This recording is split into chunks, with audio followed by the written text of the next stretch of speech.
So our first order of business is always to have our devotion. So Carol Nimmons, you're here somewhere. There she's coming forward. He it is who makes the clouds rise at the end of the earth, who makes lightning for the rain and brings forth the wind from his storehouses. Psalms 135:7. There are 100 Bible verses about wind blowing. In John 3:8, the wind blows where it wishes, and you hear its sound, but you do not know where it comes from or where it goes. So it is with everyone who is born of the Spirit. You all know this, I'm sure. Wind's the movement of air caused by the uneven heating of the earth by the sun.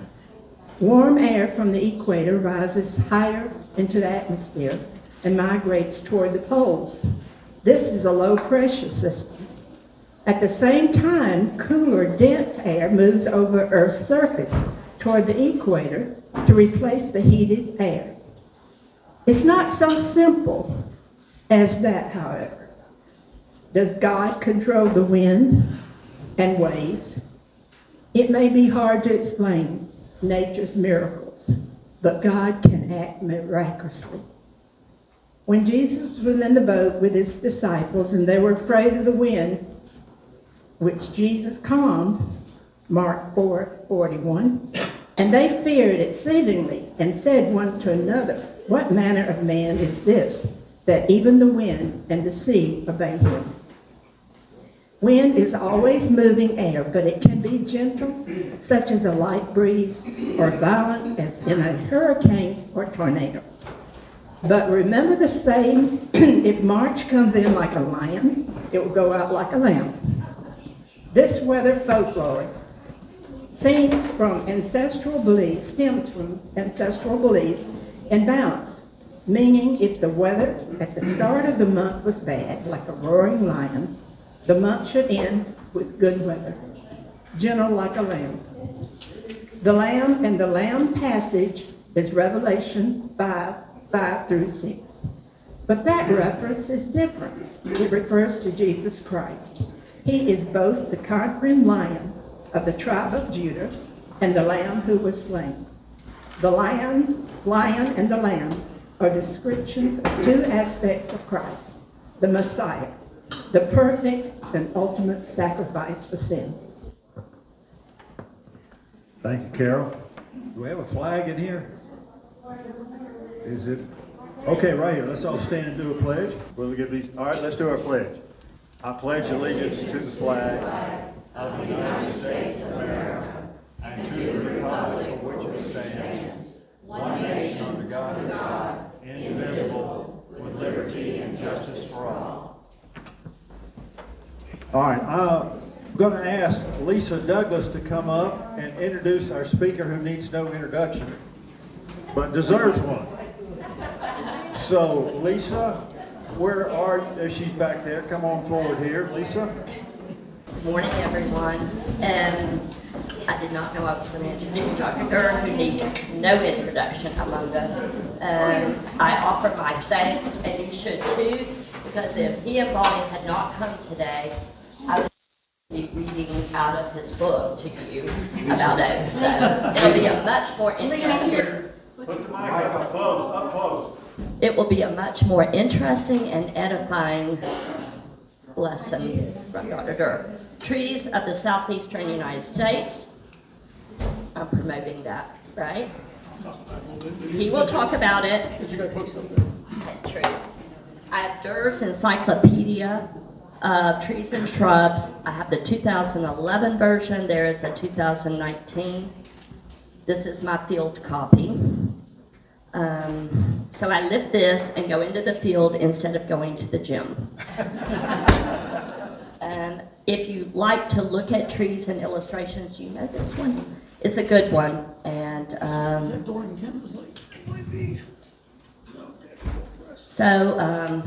the trees of North America. There are also, there's a book about noble trees of South Carolina and upland or lowland country, and Dr. Dirr wrote the foreword for that. So next month, or I'll send it to Blake, I've got a reading list about oak trees that was used at the Willow Oak Tree Exhibition at the Linden House last fall. Some of you may have seen that. It was a great exhibition. It was an old willow oak that went down, and they salvaged the wood, and the artists of our area made some wonderful, wonderful things from the willow oak. So I'm going to turn it over to Dr. Dirr, Bonnie Dirr, and we're going to learn a lot about oak trees. Hey, it's great to be here. This is an encore performance. Last time I was here, I was dropping baptisia seeds in water and totally mystifying you by the fact that the sound ones are great and viable, and the ones that float, what do you do with the floaters? Throw them away. You've learned this. You learned your lesson well. And the reason I'm here is Quercus.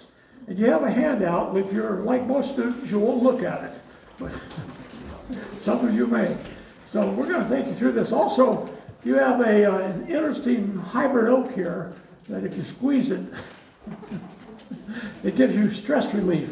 And this was sent from my buddy Bob Allen, who I do a lot of consulting work in the Northeast, and I met Bob. He works for Eversource Energy, which is supplies power to Massachusetts, New Hampshire, and Connecticut.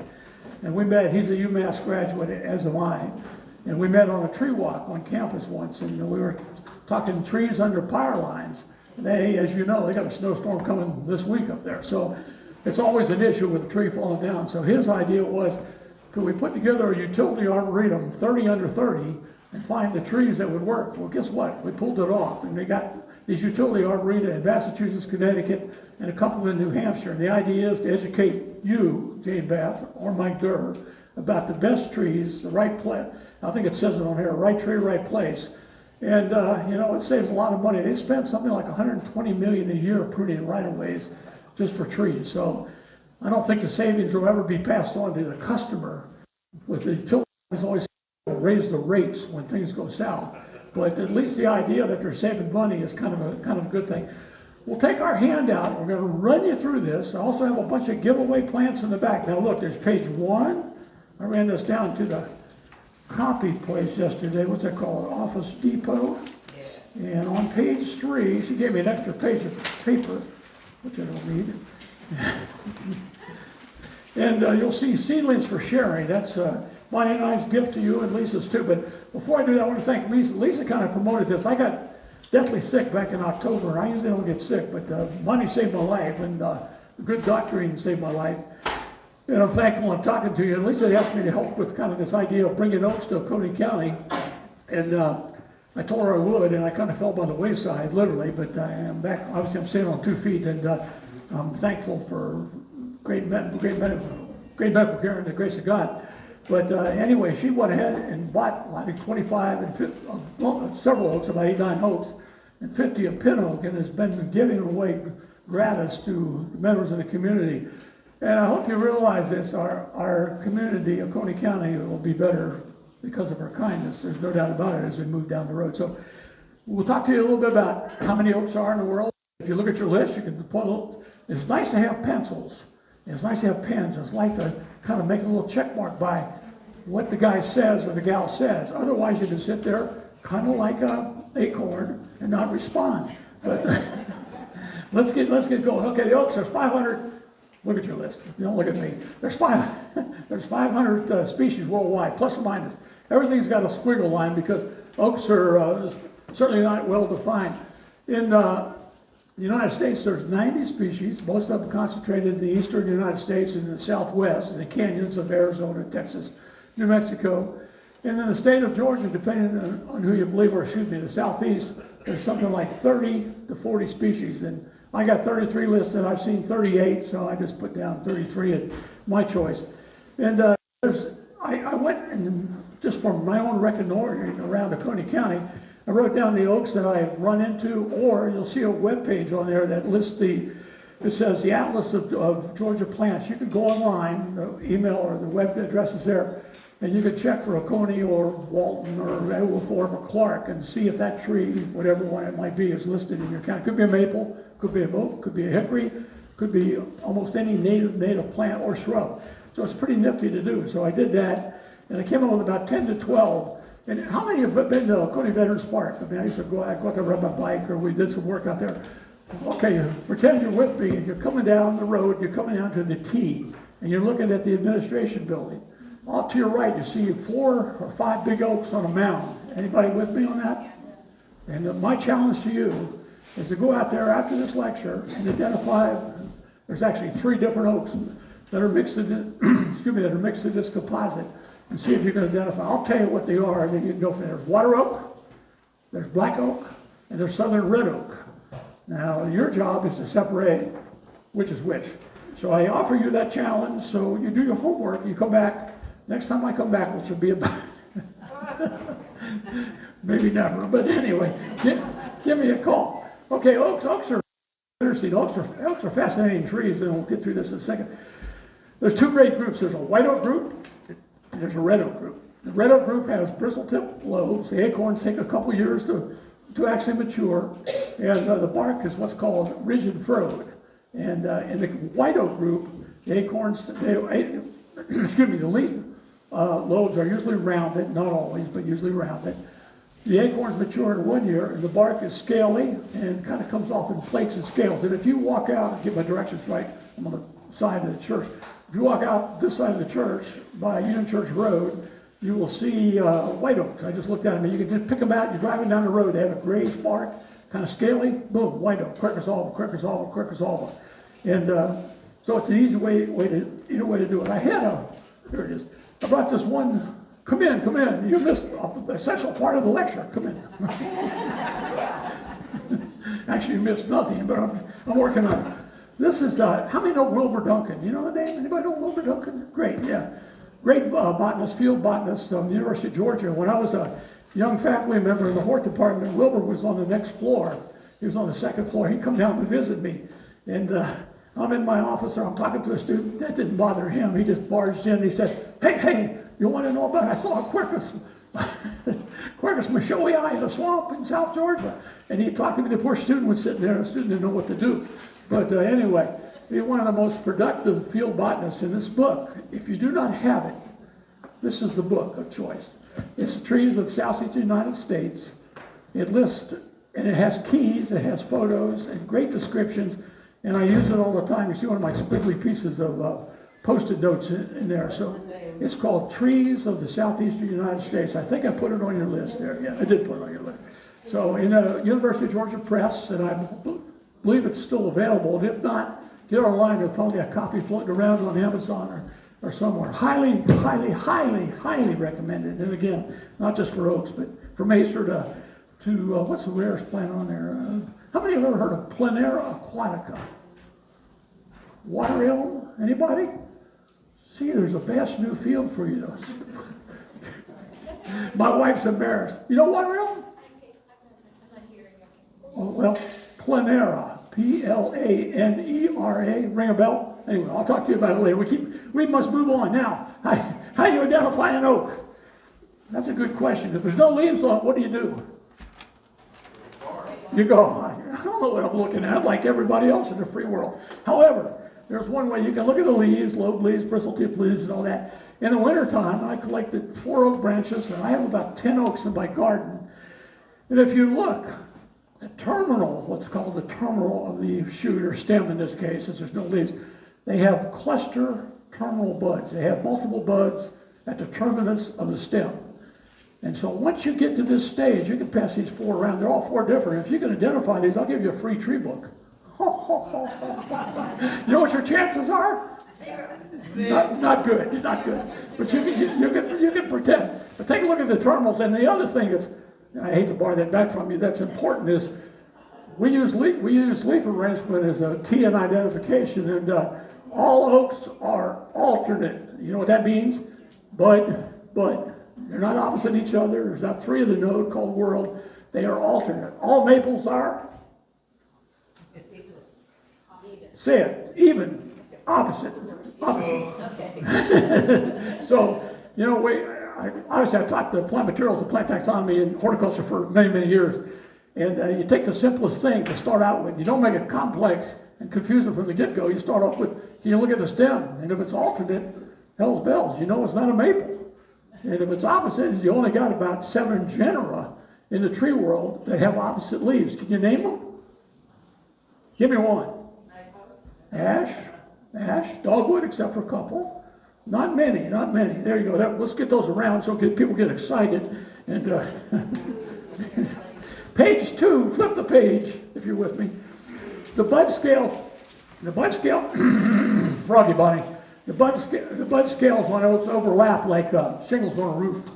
And there are other things that have outmade buds like a tulip tree. So that's another telling sign. And if you take who knows what pith is? Yeah, it's orange. Go. The white membrane on the inside of the citrus. You got it. It's the what they call parenchyma tissue or primary tissue inside the stem, laid down by a primary meristem, and it's when you cut the pith, transverse cut, cross cut, it's star-shaped in shape. So you get a little hand lens and take a look. So all those features get you to oaks. Now the most important thing in this chit chat, this will be fairly brief, is why do you want to plant an oak? Who doesn't? You got oaks. You gotta have more oaks. When we're done with this, I have a suggestion for this garden club. You want to do something worthwhile, and you're doing things worthwhile, not necessarily with the speaker, but with other people you bring in. Is to plant oaks. Call Coney County the epicenter of oak planting or something of that nature. And any spot you got a spot that's big enough, plant an oak. And I'll tell you why you plant an oak. Number one, I think, is aesthetics. It's the most except perhaps a beech and native trees. Shade, certainly. Wetland or mitigation from water runoff. The root systems are extensive on oaks. And Doug Talami, who just wrote a book on oaks. Anybody know Doug Talami?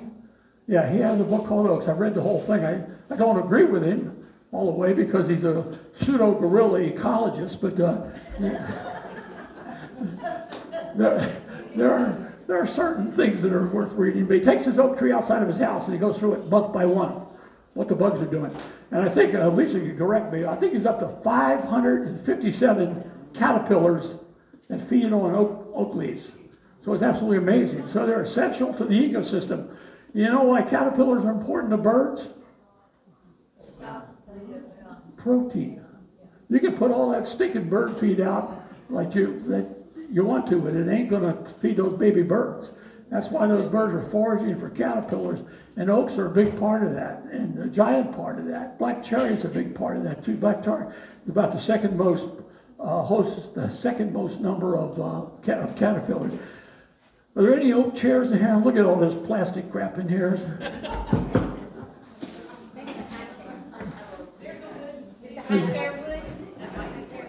Is that look like an oak chair? I don't have my glasses on, but look at this. It's shameful. Everything in there is made out of some kind of high pollutant polyethylene. Are you tired of this already? Bonnie said I'm embarrassed. So anyway, furniture Florida. How many drink Jack Daniels? Nobody. Oh, good. Have you ever visited the distillery up in Lynchburg? And they take you through the charred and what they use the maple for, the charred maple tidbits to mellow and age and filter the alcohol, and then the oak barrels, and most of the oak barrels. We had a visitor on Saturday from Missouri, Bill Rupert, who's owns the National Nursery Sales. He's all over the country. He said most of the oak barrels come out of Missouri, and oak is highly prized. And what is the oak that is used for oak barrels? White oak. Very, very, very good. So that, if you're drinkers, that's important. And the thing I think that's probably most impressive about oaks is adaptability. There's swamp white oak. Where does swamp white oak grow in the wild? In swamps. Yeah. So there's also one called Quercus machoii, and its common name is swamp chestnut oak. So where would you find that?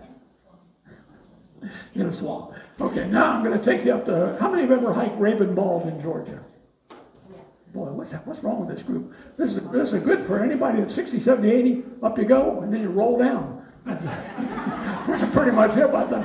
How many times have I taken you up there? Too many, she said. But you know what's at the top of Rabun Bald? Scarlet oak. 4,696 feet elevation, and they're scarlet oak. So from the extremes to the swamps, it's an amazingly adaptable genus of plants. You can't go wrong, and if you're paying attention. And then Lisa asked me about how old do oaks go. Go on Google and type in age of oaks, and you'll see 1,000 years. You'll see 5,000 years. A lot of the English oaks in Europe are at the 1,000-year mark, but they're multi-generational. What happens if you plant a redbud like we did out on the highway? We already replaced some, and it didn't last a year. So we're thinking longevity. You're thinking longevity with oaks. Now, the most important part of this lecture is, by the way, you know how many trees we planted on the highway? 7. I got involved with this. John Daniel asked me help. We got in a landscape architect. It was great fun. Jane was involved. Lisa was involved. We planted 761 trees. We mixed it up. We have 61 different types of trees, and I don't know how you feel about it, but it is beautiful. I had my buddies in from New England last week, and I drove them down the parkway. I called Oconee County, and they go, wow, I wish we could do this. And I told John Daniel when we were doing this, I said, I know you're going to take bullets because people are saying you're spending money and blah, blah, blah. But what better thumbprint or signature for the caring of Oconee County and how great we are, how great we can be than a noble tree. And we did it. So there's 226 oaks that we planted on that parkway. 5 different species, all native. So kudos to the Oconee County people that decided that this is a worthwhile expenditure. And in the long haul, I think somebody's going to ask in 50 years, who thought about doing something like this? Right now they can. I asked that that be named for you. Say again? Named for you. I want to name it for you. Oh, I don't want my name on anything, except a check. I'm reticent about it. You put your name on something, and the next thing you know, they're tearing down the building because you did something wrong. And I don't want my building torn down. How about you, Bobby? Oh, she's with me, honey. That's good. Okay, let me just go backwards a little bit. You can propagate oaks by grafting. You can do it by cuttings. And we built a cottage industry in Oconee County, in Walton County, and John Barber's nursery, which is called Bold Spring, is on your list. It's down in Hawkinsville, Georgia. I'm not sure what county that is. But we've learned, I had a grad student, this kind of interesting story of why research is important. I had a grad student at Georgia in 1987, got his master's with me. His name was John Drew.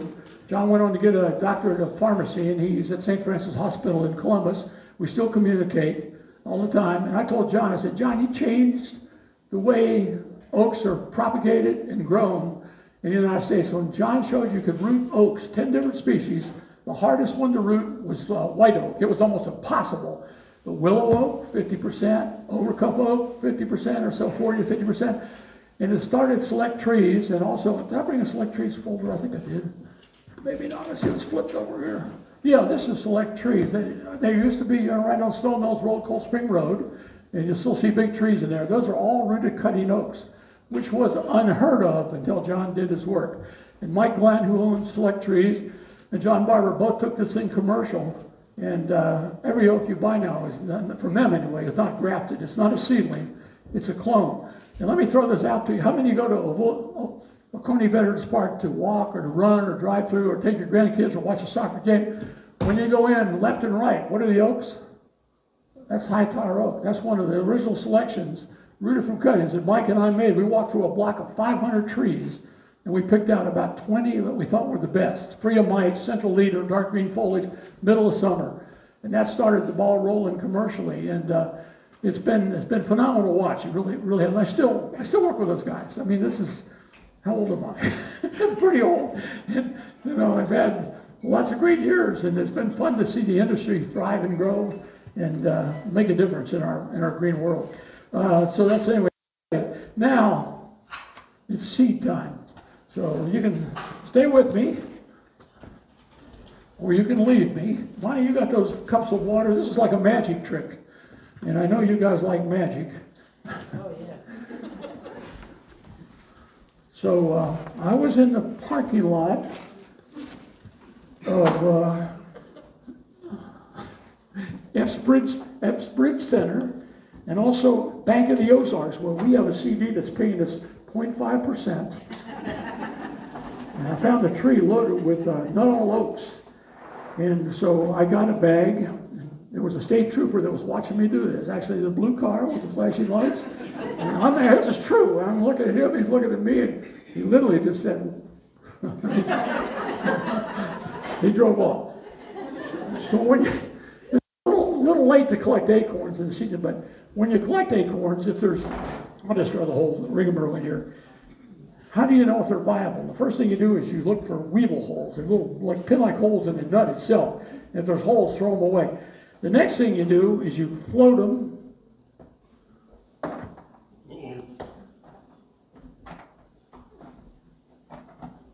That was wrong, that was a cat. You float them in water. And the sinkers, look at your list. The sinkers are viable, and the ones floating above, No good. you got it. So then what do? You just quit? No. What you do, you got an extra cup. Everybody with an extra cup. I'll tell you what I'll do. I'll throw it on here. This is demonstration time. So then you chuck I got 4 here. And if I cut them open, you'd see they were solid inside. We use bark mix. I use anywhere from typically 10 nuts per container. And I'll put them in there. One there. Anybody wants to take us home with them, they can. One there. We'll do 5. I gotta get another one here. What type of oak are they? This is nuttall. This is nuttall oak. This is native oak. Well, it's actually native, not here, but it is a native species. Native somewhere. Native, yeah. It is. It's native in, there we go. There's another one that sunk on me. Whoops. I'm trying not to mess up the church here. That's it. Plant them. This is a red oak group member. Root radical will probably go down. The top won't come up. If it was a white oak group member, you put it in a warm greenhouse, you have the root go down, you have the top come up. You can take a look at that. And we leave them in for a year. So we plant them typically in the fall. Obviously, I'm doing it now in March. But and when they get anywhere from about 1 to 2 feet tall, I use survey tape like they use at crime scenes. Many of you are familiar with crime scenes. And I actually tie them up. I don't even use a stake because there'll be anywhere from 5 to 10 acorns in this thing, and let's say 4 to 8 germinate. I tie them up and wrap them up to get them straight. Then at the end of that year of this growing season, which will be 2022, I will take them out of a pot. I will put them in a 3-ounce, one at a time, prune the taproot. And the next year, the end of get my dates right here, end of 2023, we'll have a 3, 4, or 5 foot oak. So that's the process. And I always thought this would be great for kids in school or anywhere to do. Not patient. They're not patient enough. And it's, Or they'll quit school. What are they looking at, their phone while they're doing this or something? I don't doubt that at all, but somebody needs to teach them patience because the way of the world is, maybe fast, but it's not that fast. Anyway, that's it. Anybody can take it home they want to. I also brought a bag of, I was in the Ipps Bridge parking lot, and I didn't test these, Bonnie, very well, but I got Quercus bicolor, which is swamp white oak. I tried that. I picked a whole bunch and they just wouldn't. You got them? Did you float them? Let's see. One. Oh, look at that. Down to the bottom. I'll tell you what we're going to do. Oops. They're right there, bed and bath. They're in I'm going to put one right in the middle. So you got 5 nuttalls, and whoever takes us home, if you don't take it home, I'll take it home. But they're still viable. Anyway, they see you out in the parking lot, and there's 2 things they do. They call the cops, or they ride by, and you look like a homeless person, which I frequently do. They throw McDonald's coupons out the windows. It's happened, hasn't it? You been with me? Bonnie can tell you about the oak the oak acquisitions. Pilfering was not a good word, was it? Okay. And last, goo. Oh, you're a great, this guy's a thinker. see, that's why they're not in school, because they're dirty. They're beat up too, let me tell you. Okay, last thing, that's oaks in a nutshell. But it's quick, you gotta admit, you know more about oaks than my Georgia students do, and probably ever cared. And if you got to take that home with you and practice, and as I said, you give us a call when you got those 4 sticks identified. And the last thing before he gets back to meeting, this is the plants that are for giveaway. You know, when I was here, I don't know, several years ago, I brought you a batch, you could read a little bit about that. But you know, one thing you didn't do, I've always said this when I give talks, is that I look out in the audience, and if I see their head into spaghetti, which means they're down like that, and they're passed out, I know it's time to quit. Or, this is for you, if you finish before I do, what do? You raise your hand, and then I know it's time to sit down. So I'm still okay, because, wait a minute, there's hands going up out there? No questions. Because I can't hear you anyway. Let's let me finish it. Allow me to finish this. Anyway, these are the seeds for sharing, seedlings, and these are from our little shop. And I might mention Frank Johnson volunteers a lot, and we've given Frank many plants. His wife Cheryl says, "I don't want any more," and Running out of room. you're very nasty. You hurt his feelings. You hurt his feelings, and then he hurts my feelings by saying no. So we got to get a little better on this. Anyway, Baptisia. Everybody know what Baptisia is? You had some before. Well, we got 5 trays of seedlings back there. You got enough for everybody in this room. Buddleia, this will be fun. You can flower Buddleia. I got bags to put these in. We got things labeled. Frank, I think, is going to help with distribution. So we got 2 different Buddleias. We got a Puckster, and we got one called Grand Cascade. Grand Cascade is 5 feet. Pucksters are about 2 feet, and they'll be either lavender or pink or whatever. Decumaria barbara. Anybody know the wild hydrangea vine? It's native in Oconee County. You'll see it along the stream bank. See it everywhere in the southeast. Up a tree it goes. Has a white fragrant flower, beautiful foliage. And these were I bought the seed from Coach Dooley's garden. So if you want a Dooley plant, now the rarest plant. Hey Frank, can you grab me one of those Rostriculas? The ones in cells. There's only one batch in cells. What are we looking for? Yeah, the Rostricula. I think it's in a cell. They're in a cell. Just one. Yeah. You got it. Neither of us can pronounce it, but this is an amazing plant. I don't think anybody's ever seen this in Oconee County. And I got to see it. I stole the seed. I pilfered the seed from Coach Dooley. This is a sub-shrub, 3 to 4 feet tall, maybe a little taller. It's like a big, long, 14-inch, 13-inch long, rope-like pink, rose, white, lavender flowers, and needs full sun.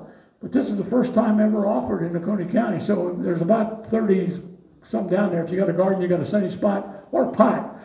But if you go online, and the spelling on this is a killer, I can't even pronounce this. Rostrinnucula.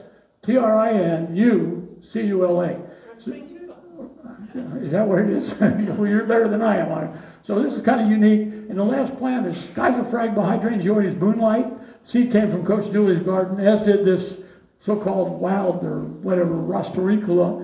And moonlight is a gray foliage form, and big flat clusters of flowers with big glistening white sepals. So they're all seedlings, and you might get a home run ball out of them. And they're all collected from good seed sources. So whenever you take your plants, give them a little care, and if you grow them big enough, you could sell them at your plant sale back coming up in May.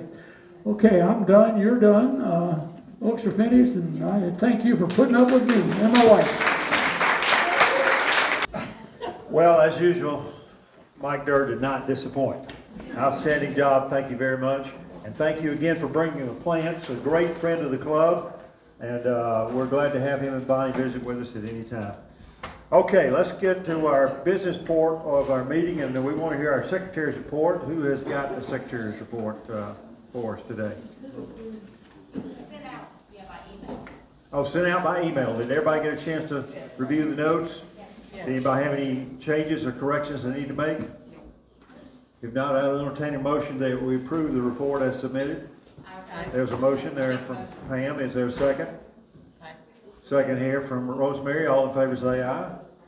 All right, that passes. All right, a treasurer's report. Treasurer's report did not get sent out. All right. Okay, I'm gonna tell you, this is what we. Put that up there and eat All it. right, I'm here. All right, we had a beginning balance of $11,320.62. I made deposits that added up to, and I did not itemize them, $357, and then we had somebody had $7 they just donated last meeting. Okay, and then, we had checks that total $250.85, which left us with $11,426.77. This is, February the 28th. That's not talking about all those checks I wrote to the Garden Club of Georgia and the Garden Club Inc. and you all know, those things that took a lot of the money. So next month will be a little different. All right, Need that, George, that's it. here we go. More money. All right, thank you. Oh, thank you. Thank you for that report. Any questions for Judy?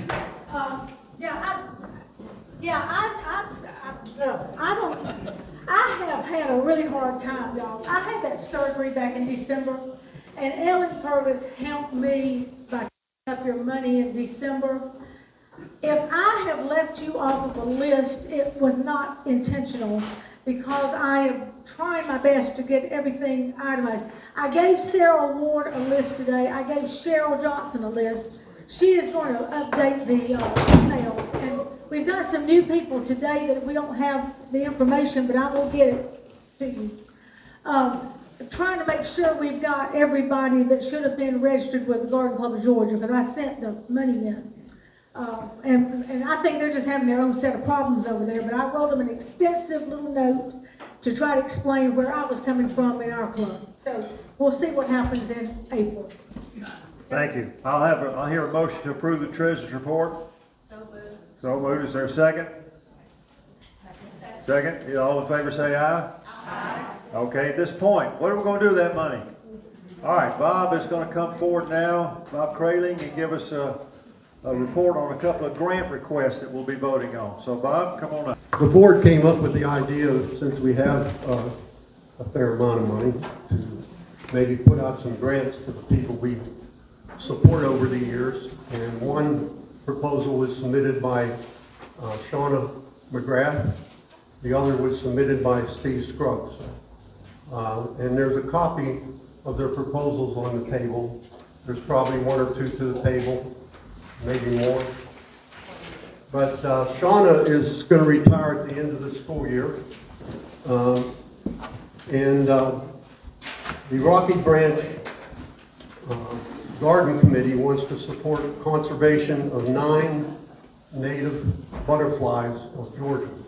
Rather than having a garden, they'd like to use the raised beds to plant flowers, host flowers, nectar plants to attract the butterflies. So therefore, the 14 existing garden beds will be renovated, and as I said, planted with host and nectar plants to attract a specific native butterfly.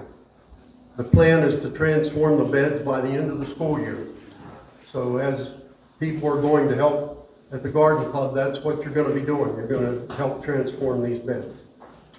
Many of the beds need some rebuilding, mulching, pruning of existing plants, and the plan is to have each bed have a sign and a picture that represents a native butterfly.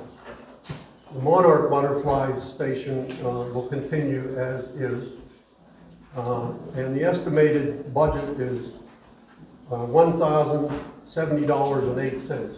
We told each of these people that we would only support $1,000, and so they're aware that if they're over budget a little bit, they'll have to come up with the additional money.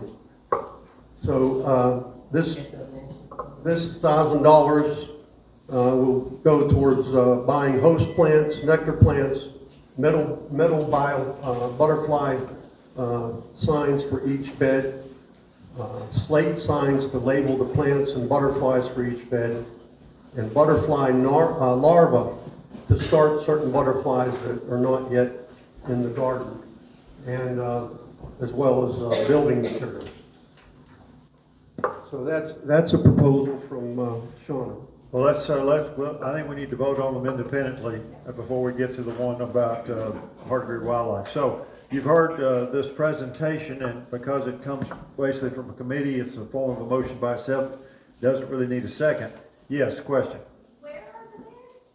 Where are they? They're at Rocky Branch, behind Rocky Branch School, where the Junior Garden Club has been established for a number of years. Any other questions? How much is grant? We're gonna give $1,000. Give them $1,000. Can we give them the extra $70.08? We can amend the motion to do that. It's 1,000, what was the exact total? I move that we up it to $1,078.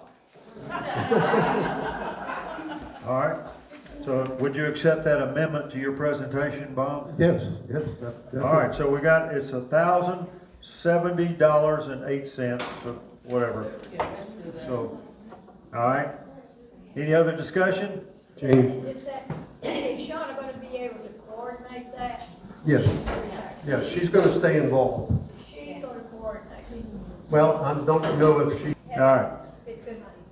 Any other questions? Discussion? All in favor, say aye. Aye. Any opposed?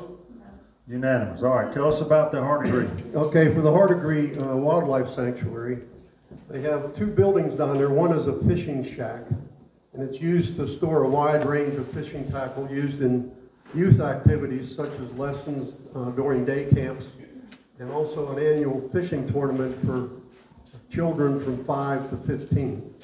And I attended the first one this past year. It's called Cops and Bobbers.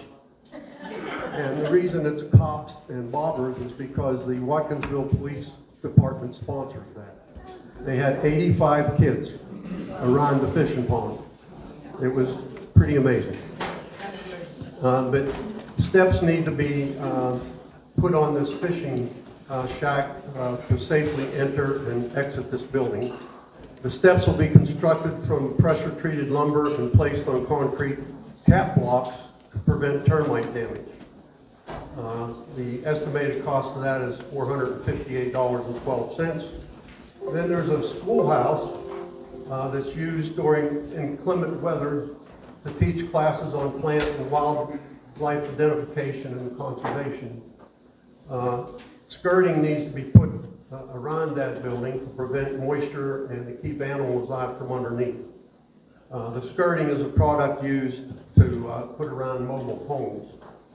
And the cost of that is $627.42, with a total of $1,085.54.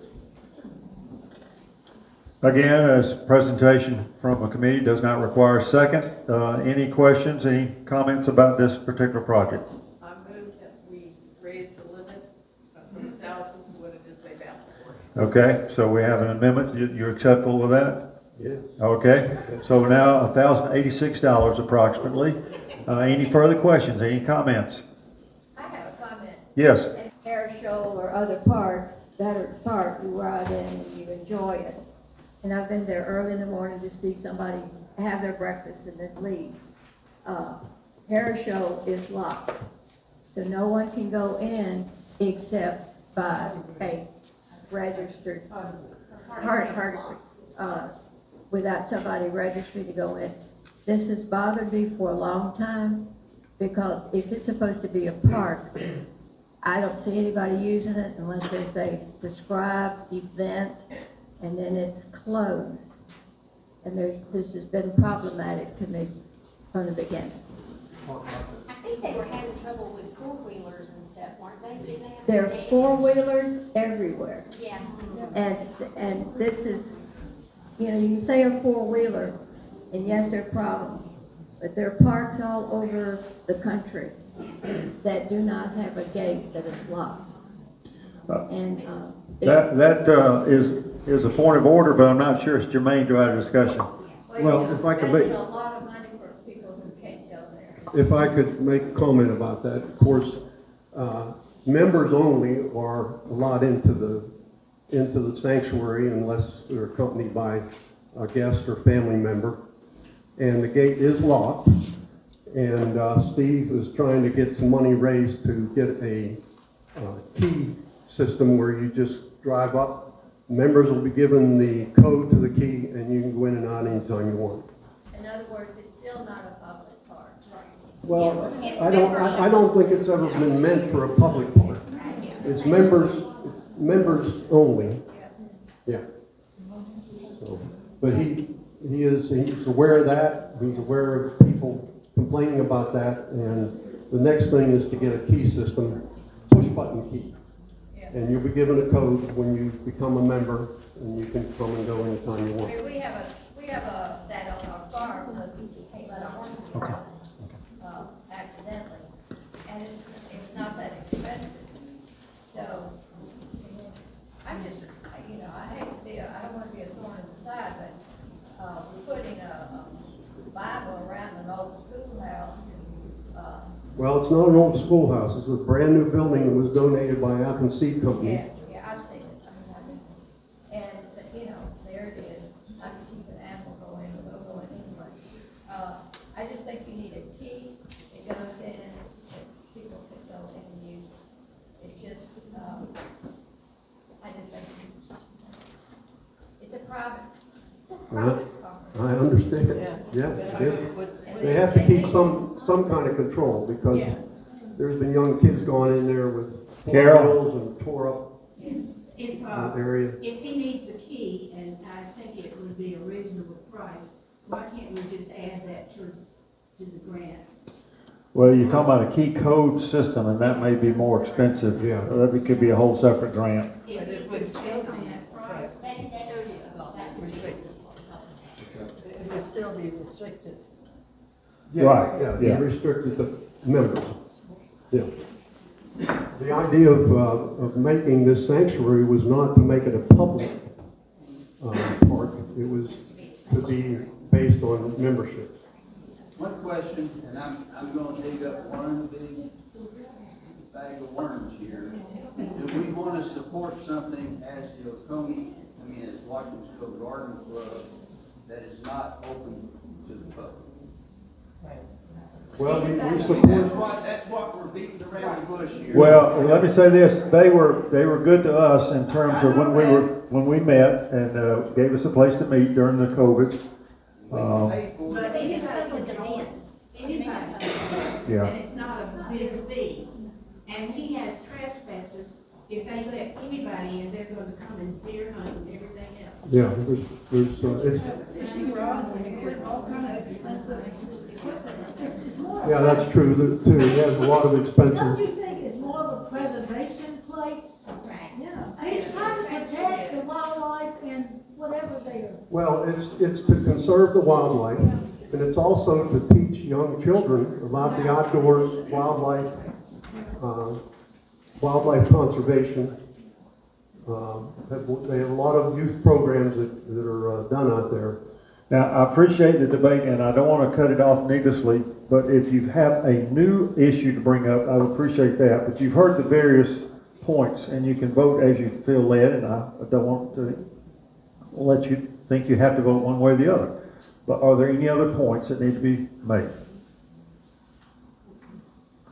Well, because there does seem to be somewhat of a difference of opinion on this, I think maybe a raise of hands as opposed to a voice vote would be appropriate. So you've heard the motion. All in favor of the motion, would you please raise your hand?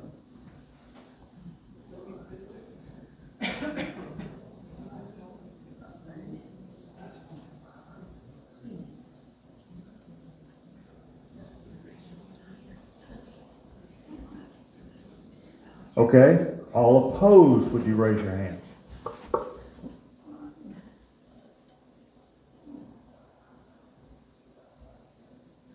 And the in favor carries. Thank you for your vote. Thank you, Bob. At this time, we want to recognize visitors. I know we have several here, so if you have a guest, would you please introduce them? Hey, I'm speaking on behalf of the Scrapbook Committee. Thank y'all so much for pictures and stuff that y'all do to help us finish that. We did get 3 honors on the scrapbook, and I'm not sure what those are right now, but I will let you know at the next meeting. But we have a lot of pictures that are left over, and I'm gonna put the bin somewhere, wherever y'all want me to, and y'all go through it. There's a lot of Dooley pictures in there too, if you want those. But anyway, thank you guys, and thank you. Are there any other visitors? Good deal. Thank you very much. Bob, it's always dangerous to hand the microphone to a guy who's run for public office. So 2 minutes is what you said. My heroes are here. And Miss Purvis, my 480 and way wind. But I wanted to share with you what, I wanted to share with you my leaders, my heroes. I'm gonna repeat that again. If you ever call Mike Dirr, he's gonna call you back, and he's gonna help you. So anyways, Mike from. What I had talked with Pamela about is every year I grow a garden, third generation garden in downtown Watkinsville. And it's probably only 2 or 3 gardens in the entire city limits. And what I told Pamela last year, and we couldn't get it together, but this year we're gonna do it. She's gonna send an email out to each and every one of you if you wanna watch the process of a garden. Today or tomorrow, I'm going to mow the ryegrass that I planted, which gives it fertilizer and it holds the soil over the wintertime. And then we're gonna let it rot, and the process will be, we'll plow it out, we'll lay the rows out, we'll plant the seeds. And each day that we're gonna do it may be short notice, but you're welcome to come. It's right downtown on Watkinsville, 58 South Main Street, on the little side street there. Third generation garden. Third generation vegetable garden. And I'll show you how I plant my tomato seeds. You got 4 inches. Mine, about that big. How many do you plant? How many tomatoes each year? 5 years ago, 6 years ago, I had 68 different tomatoes from all over the world. And this year I'm gonna have, I brought up here, I took you 2 minutes, but I'm getting close. This is what I do. I plant the seeds in little planter boxes, and I get a little organized, but this will show you the tomato seeds that I planted. And you'll see the different seeds from all over the world. And let me tell you something, there's nothing better than getting on that dirt and getting dirt underneath those fingernails and watching it grow. And I wanted to invite you all to come to our house whenever we have it. We got plenty of parking around there, and just do things, get you involved, and most importantly, I'll put a hoe in your hand. So we're going to do this over the next probably a month and a half is the prime time. So I appreciate you, Pamela, for inviting me to do this, but y'all, it's exciting stuff to watch that plant grow from that to that. And I'll show you some of the things that I've done over time that was fun. So thank you, and I look forward to seeing most of you there. Thank you, Blake. Thank you, Bob. By the way, Blake is probably the best journalist this county's had. That was an unsolicited advertisement there, okay. All right. Okay, that's Melissa Langford, Mary's daughter. Glad to have her with us as well. So, okay. You heard a little bit from Ellen Vaughn about a road trip. So Sarah Ward is going to tell us about this road trip. And over here, Sarah, if you don't mind. Look at all the plants and things. There must be a garden club. Well, it's so exciting. Higher, is that better, Judy? Okay. So things are in good shape for our May 5th trip to the Green Meadows Preserve outside of Marietta. We've got a bus contract. We've got a caterer to bring us a wonderful box lunch. Ellen and Sheila Freck are gonna hand out flyers to tell you all about the trip, and on the back, the most important thing, of course, is the lunch menu. So we will meet we got permission, thanks to John Quackenbush, to meet. We'll depart from the State Botanical Garden. We'll meet there at 8 o'clock on that Thursday morning. And by the way, that trip replaces our main meeting. We're not gonna have one here, we're gonna be on the bus. 56 seats, there's a restroom on the bus. They'll be there at 8, we'll sign everybody in, depart at 8:30, get to the gardens about 10 o'clock. And then Dr. Tony Harris and his wife Kara, who are master gardeners, will introduce us to the Green Meadows Preserve and walk us through the 400+ plants in their Cherokee native and medicinal plant garden that they have created over the last few years. I think it's the biggest one in the world. He doesn't say that, but I can't imagine there's a bigger one. And then that'll be about 2 hours. Then we will have lunch tables under in the pecan grove. Heaven forbid it rains. If it does, the backup plan is to go in 2 shifts to the folks who are doing the lunch, which is chicken salad chick. Have y'all eaten there? Yeah, love it. And they do a great job. So they can't take all of us at once, but if it looks like rain, your umbrellas and your raincoats, but hopefully not. And so we'll have lunch, and that's chicken salad and croissant, all the rest of it, which you can read. Then you have 4 options to do as you wish. There's a bluebird trail that's a little under a mile, takes about 30 minutes to walk. They have beekeeping that you can check into. Lisa Douglas, I know you might take a look at that. They have over 100 garden boxes, just like Bob was saying. He grows his vegetables in those, and you can sort of check out what's working and what's not working, and folks will be there. And there's also a restored 1840s farmhouse, and the county's going to send a historical representative to give us tours through that. And they're trying to create a Civil War era garden around that house. And we're going to donate 2 hydrangeas for them to put there and acknowledge that's from us. And then we're going to give 2 hydrangeas to our hosts. So we'll get back we'll stop about 3 o'clock, depart about 3:15, get back to the gardens about 5 o'clock. So we are going to be handing out flyers, registration forms. On the back of the registration form is the all-important waiver of liability. And so we have to have that signed and witnessed and have your check before you are considered registered for the trip. And we need at least 45 people to break even. We're hoping to fill every seat. And we'll let you know about 2 weeks. The deadline for sign up is April 15th. We're going to sign up, and then the next meeting, and then you've got just a week or 2 after that to get everything together. And if we make our cut, then we'll go ahead. If not, you'll get your money back, no problem. We'll be on for the trip. Are there any questions?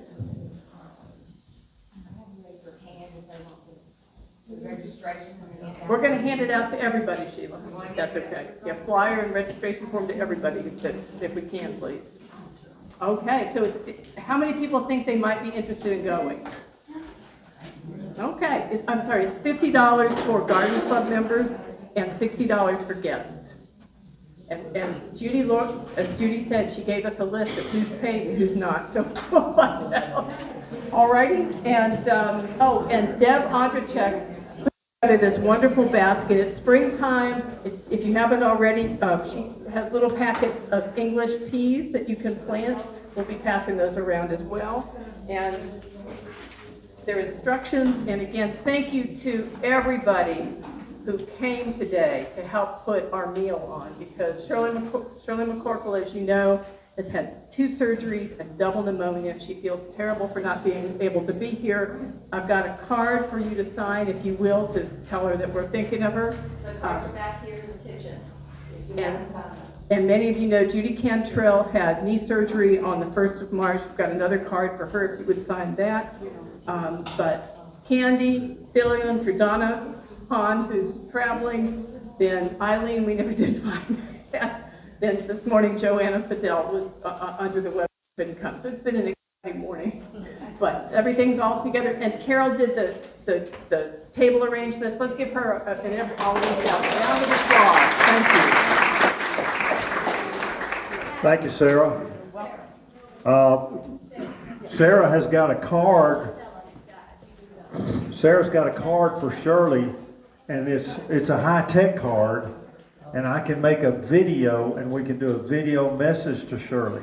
So once we kind of finish up here, I'm going to ask everybody to kind of assemble on one side of the room, and we'll just make a hello Shirley quick message for her or something. Yeah, so she'll get a kick out of that. You bet like to remember her birthday was February the 8th. Her birthday was February 8th. Okay, so we give her belated birthday greetings then. Thank you very much, Rosemary. Do you have a horticulture report today, either one? I do, but It went very quick. She had pancreatic, and then all of a sudden, immediately they found pancreatic cancer, and she died about 2 weeks later. Now, who was this? Lynn Lyselli. Okay, Linda Silva, former member. So we, She was a member. anyway, it was very quick. I've known Lynn Lyselli since high school, Fred. We have a horticulture. Okay, it was Lynn Lacella. I just have to put you. Okay, all right. I had several things out. Jane, hold that microphone close. I had several things I wanted to talk about, and first of all, thank you. I've gone through 3 of his books to where they fell apart, literally fell apart, so. Thank you. It's been part of my life. One thing is, I just brought this nothing little something, mainly because gardens are often nothing little something that just appear. And so if anybody can identify that, I would appreciate it. I'm sure it's in some book. And it came up one year, and now it's 2, and then it's 3. It looks like a little onion, and it's cute. That's why gardening is kind of fun. This is actually a blueberry. We all think of a blueberry bush being what we get blueberries from, which I brought a casserole. That's the way they But- start out. The what? That's the way they start out in the wild. Yeah. Yeah. Well, the one in the wild has a very, it looks like privet, and it has a very crimson cane. It sort of does this. And the first thing is, if you ever had somebody working in your yard or clearing, you have to come up to the wild blueberry and say, if you cut this, I'll kill you, because that's your native, and I don't cut that native, because it comes up really just like a privet. It has huckleberries. And it has little berries. But this one, I actually sold at my nursery. Y'all don't know, I had a nursery for several years. And this was actually pruned like a cute little thing, but actually it grows like this. It doesn't grow anywhere. I mean, but it's really very pretty, about this big. I say this just because it's kind of fun to see that there are so many wonderful things out because people like dirt and whatnot. I'm going to just bring this up very quickly. I've been working with the county on the coast, and it's been an adventure. And I noticed that Watkinsville has actually hired an arborist, and I've spoken with him. I called Shirley Tucker at Harris Show, and I said, how are the plantings doing? Because they're going to be grown up, and when the guys come in, they're just going to cut everything down, and everything will be gone. Christine Tucker was right on the spot, and she immediately got back, and they have now hired a horticulturist just for Watkinsville. And I was to meet with him, and I did, and he and I marked every shrub there, so that when they cleared the bank by the creek, they all wouldn't just be mowed down by just maintenance people. But he's a young man, about 35 years old. He's got a biology degree at the university. He's worked at nurseries, and he's just very knowledgeable. But he was so exciting. To him, this was like a life journey. He talked about everything he was going to do for Watkinsville. Now we have Oconee County, and I've been trying really hard to get things a little more understandable. It's in chaos, actually. And maybe, just maybe, the garden club could sort of put a little bit of Oconee County and say, we need an arborist. And for instance, a lot of times a code person, I won't even go into the code, because that's a nightmare. The arborist has to come in and say, bang. And there's no arbiter. There's nobody to fit in to say, guess what, lady? That just doesn't work. And the guy's sitting there saying, it doesn't work, but you gotta realize she has to follow the code. And sometimes the code is so ridiculous. I'm actually meeting with them to go over all of this, working with them. It'd be nice if we could have volunteers from the garden club that would say, we have an immediate problem, we need an arbiter, so the code person who cannot go against the code, but is going to make a horrible decision. So I'm working with that with just one small part. But I really think Why can we not have an arbor?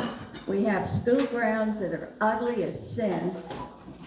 They're just blank. There's nothing there. There's no beautiful shrubs and plant, nothing but deciduous trees, which are wonderful, but the kids aren't in school. There's nothing there. They just are blank. We have school grounds where there's banks with just mud coming down, and it's ugly. There's just so many things. Daffodils may be planted on the side of the road.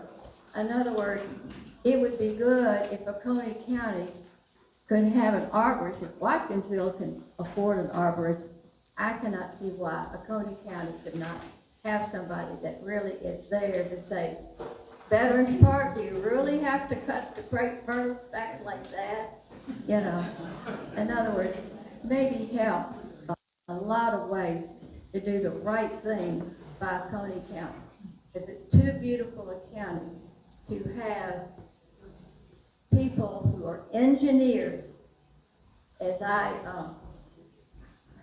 gave him, the engineer, a story. I said, at my wedding day, I was getting ready with a suit to get married that day, and my mother kept walking through the house, and my engineer father, everyone in the family are engineers, kept saying, well, Beth, you just look real pretty. And she looked through, and finally she goes in and says, you look real, real pretty. And finally she said, Pat, I'm in my bathrobe.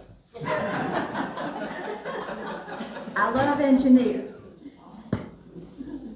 but they look at everything and it looks just real pretty.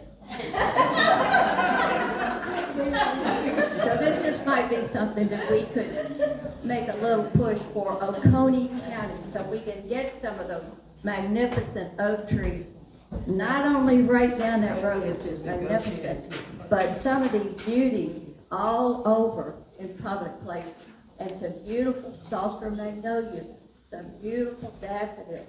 Anyway, that's my pitch. Thank you, Jane. Rosemary, you have something to add, okay? Well, I have some, Hold that microphone close. I brought this, Hold that microphone close. I brought this, food development sample last month, and we couldn't get to it because there was too much activity going on. Now they're in an advanced stage, closer to group, but I thought I'd try again because we always have some new members who may not have seen them yet. They are beautiful, they root easily, and they get really big. But they're beautiful. So anybody who'd like to have a sample, come by and get them. Thank you. Yes, ma'am. Okay, can I make an announcement about next month's program and the awards?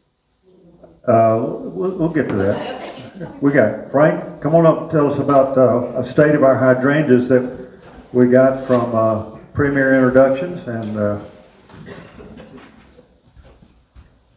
when we first moved these hydrangeas, and they're over at the Oconee County Extension Office greenhouse, they had no leaves on them or anything. In a greenhouse, they have produced a lot of leaves and are starting to grow. So Monday, I'm asking for volunteers to come help us. We're going to have to spread these hydrangeas out to give them more room to grow, and the more backs bending over, sliding, the better it works out. Also Monday, we're going to have to start watering these things every day. Right now, we're watering every other day, but we're starting to get a little leaf wilt. So we're going to have to start watering every day. So anybody that wants to get on the list to go out there and water these 250 hydrangeas, come and see me after the meeting. what time are you going to do it Monday, Frank? 9 o'clock, 10 o'clock. We'll start at 10 o'clock. Monday. 10 o'clock Monday morning. So Safe place. does everybody know where that is? The Extension's office, the old greenhouse that's up there? Okay, Sherman Station Road. Yeah. Oh, yeah, it's here. It's here. Yeah. Quickly, it was mentioned, Jane mentioned about us getting involved with the code. There are some legislative issues that the State Garden Club is keeping up to date. One of them is about mining in the Okefenokee Swamp. They're concerned about that having an issue. about spoiling the swamp, and the other is about coal ash disposal. I don't know if you know much about coal ash. I read a book about what happened up in New Jersey at a place up there. That's nasty stuff. You want to make sure you take good care of it. So these are some things that the State Garden Club is involved with. And if you want to make sure your voice is heard on this, you might want to go ahead and get a hold of your state legislature. The state convention is coming up here April 12th and 13th in Macon. The speakers are Bonnie Satterthwaite. She's going to talk about organic gardening. Stan Gray on irises, and Laura Martin will talk about wildflowers. And if you can register online, or you can call the Marriott and identify yourself as a Garden Club of Georgia member, and you'll get the convention rate. The deadline to register is March 25th. There's one in the Garden Gateways, there's an application. Yeah, okay. Application in your Garden Gateways magazine as well then. Good, thank you. This didn't show up as totally. There's an opportunity if you want to go down to the Flower Fantasy at Pinola Farms in Fort Valley, April 23rd and 24th. They've got a historic home, floral arrangements, gardens. If you want tickets, pinola.com events, so there's a phone number there. I'll send this out in an email later. And then also there is a plant sale in Ball Ground, Georgia on May the 21st. You might be interested. Pam, our programs, come on up. For our April program, I'm excited to announce that we have Professor Paul Duncan, and he's going to be talking to us. He is the coordinator of the Latin American and Caribbean Studies Institute, and they have a garden. And this comes from Frank and Cheryl Johnson. They've heard him speak, and they said he does a wonderful program. And so this is a garden over in Athens that he's going to tell us about, and maybe we can visit at a later time. So that's our April program. And then I just wanted to mention that I went down to Norwood, Georgia on February 15th and attended the Azalea District Board meeting. And we did get a couple of awards. Some of these are just certificates because we donated money, but I did want to mention two. We got the Civic Improvement Award, and then we got a roadside beautification that we had done in honor of Violet Daw. And, you know, she's now mayor of High Shoals and North High Shoals, and so we don't see her as much as we used to. But I thought, and there's a number of other certificates that we got. And then yesterday, I did want to tell you, a few of us in the club, Bonnie Nash, I guess you would say, retired as the one paid person of the Georgia Garden Club, and she worked over at the Garden Club headquarters in Athens.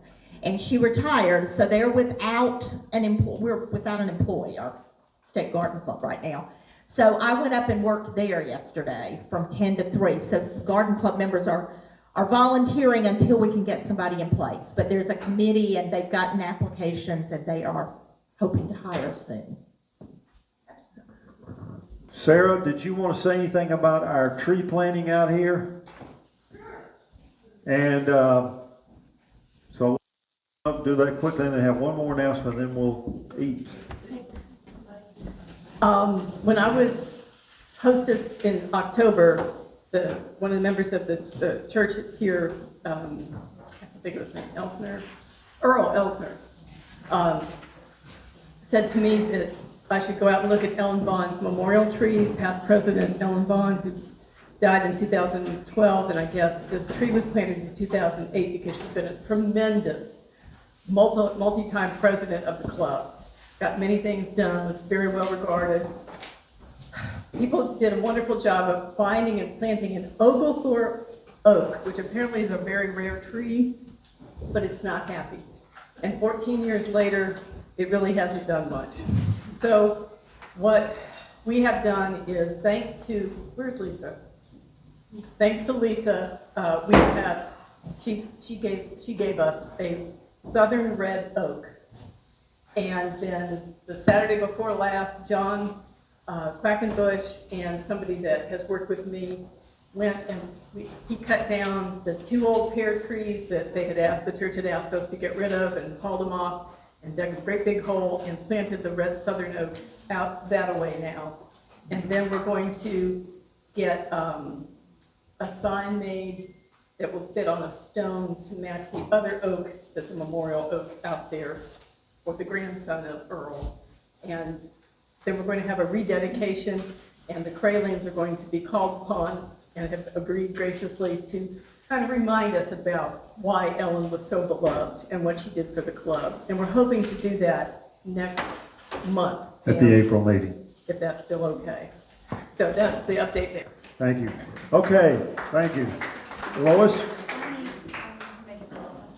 Sure, come on up. We're gonna give away door prizes, but we may do that as we're eating lunch, so yeah. I've got a junior garden club, the list here. I need two more, 1, 2, 3.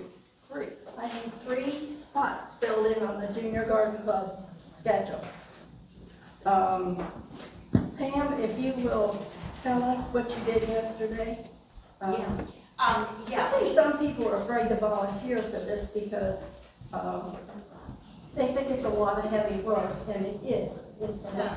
No, there were 12 students, there were 3 volunteers, and plus Shauna. So really, we had about 3 children each. We went out, we cleaned out some beds for 30 minutes or so, and the children were just great and used their tools. And then we went in and they had a popsicle. And then we, they were preparing for the cooking class on Thursday. So they had grown carrots and turnips and radishes. And we taught them how to peel the turnips, and we got all the turnips peeled. That was it. It's very fun, and the children love it. So the beds aren't, she hasn't really started. We were just cleaning them up yesterday. Okay. So that's where we are. So she's getting ready to plant a lot of things. The cooking club that Pam mentioned, they have a couple days later, and what they do with these vegetables when they come in is the teachers seem to know who needs help, you know, which citizens need help. And these are given to families for the kids to take home. It's a wonderful operation. And Shauna started all of this.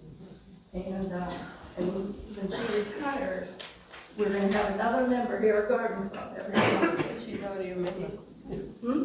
She already a member. Oh, she is a member. She is a member. She's an honorary member. Yeah, oh, okay. But she will be attending. So she can give us reports on what's going on.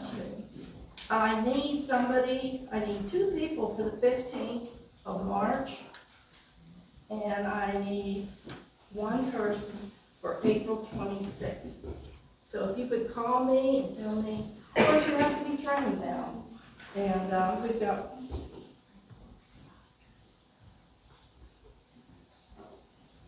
we've got 14 members that are trained to do this. And so I need some, some of you have done more than others. And so I do need help. Thank you. Okay. Last year, as we were beginning to emerge from COVID, there was a significant event that happened, and we did our best to have a drive-by 100th birthday party for Mary Davis. Well, is it today? 26. So now we are celebrating her 101st birthday. And we have a cake. Come on over here, Mary. Come on over here, Mary. Now, watch your step around here. I don't want any catastrophes. Come this way.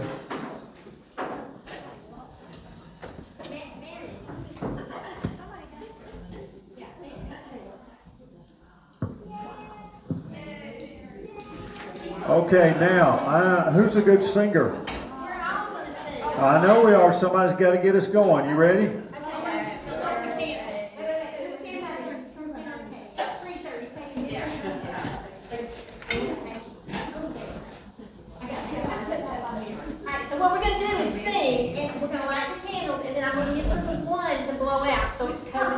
Okay, all right, good deal. I like that.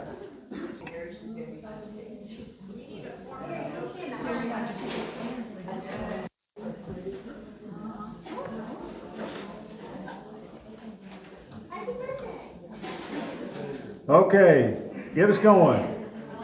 Happy birthday to